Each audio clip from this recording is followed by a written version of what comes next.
आज का बाइबल का वचन उत्पत्ति का ग्रंथ अध्याय 16 वचन 1 से 12, 15, 16।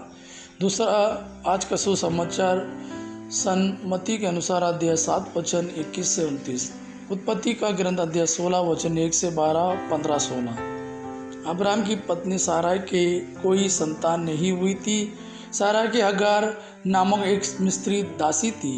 उसने अपने पति से कहा, आप देखते ही है कि प्रभु ने मुझे बांझ बना दिया है। आप मेरी दासी के पास जाइए, हो सकता है कि उसके माध्यम से मुझे संतान मिल जाए। और अब्राम ने साराई की बात मान ली। इस प्रकार जब अब्राम को कनान के देश में रहते 10 बरस हो गए तो उसकी पत्नी साराई अपनी मिस्री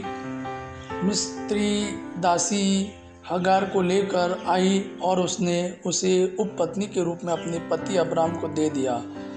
अब्राम का हगार से संसर्ग हुआ और वह गर्भवती हो गई। जब उसे मालूम हुआ कि वह गर्भवती है तो वह अपनी स्वामिनी का तिरस्कार करने लगी। साराई ने अब्राम से कहा, मेरे साथ जो अन्याय हो रहा है उसके लिए आप उत्तरदायी हैं। मैंने आपको अपनी दासी को समर्पित कर दिया और जब से उसे को मालूम हो गया कि वह गर्भवती है, वह मेरा तिरस्कार करने लगी। प्रभु हम दोनों का न्याय करे। अब्राम ने उत्तर दिया, अपनी दासी पर तुम्हारा पूरा अधिकार है, जैसा इच्छा हो उसके साथ वैसा व्यवहार करो। उस समय से साराई हगार के साथ इतना दुर्व्यवहार करने लगी कि वह घर छोड़कर भाग गई।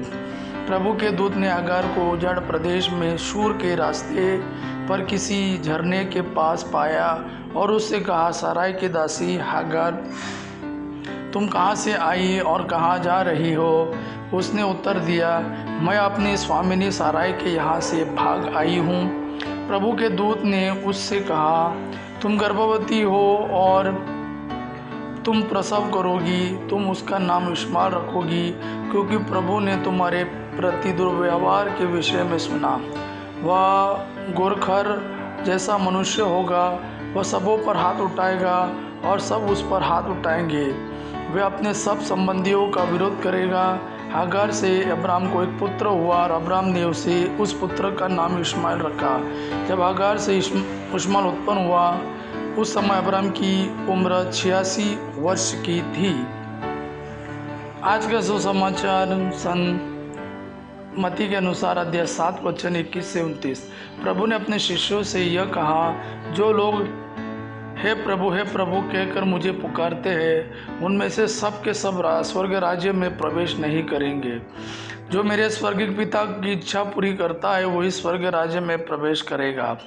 उस दिन बहुत से लोग मुझसे कहेंगे, हे प्रभु, क्या हमने आपका नाम लेकर भविष्यवाणी नहीं की? आपका नाम लेकर अद्भुतों को नहीं निकाला?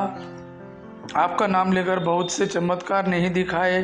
तब मैं उन्हें साफ साफ बता दूंगा, मैंने तुम लोगों को कभी नहीं जाना। रे कुकर्मियों, मुझसे दूर हटो। जो मेरी ये बात सुनता और उन पर चलता है वह उस समझदार मनुष्य के सदृश है जिसने चट्टान पर अपना घर बनवाया। पानी बरसा, नदियों में बाढ़ आई, आंधियाँ चली और उस घर से टकराई।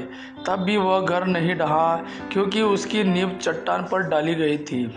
जो मेरी ये बातें सुनता है किंतु उन पर नहीं चलता, वह उस मूर्ख के सदृश है जिसने बालू पर अपना घर बनवाया। पानी बरसा, नदियों में बाढ़ आई, आंधियाँ चली और उस घर से टकराई। वह घर ढह गया और उसका सर्वनाश हो गया।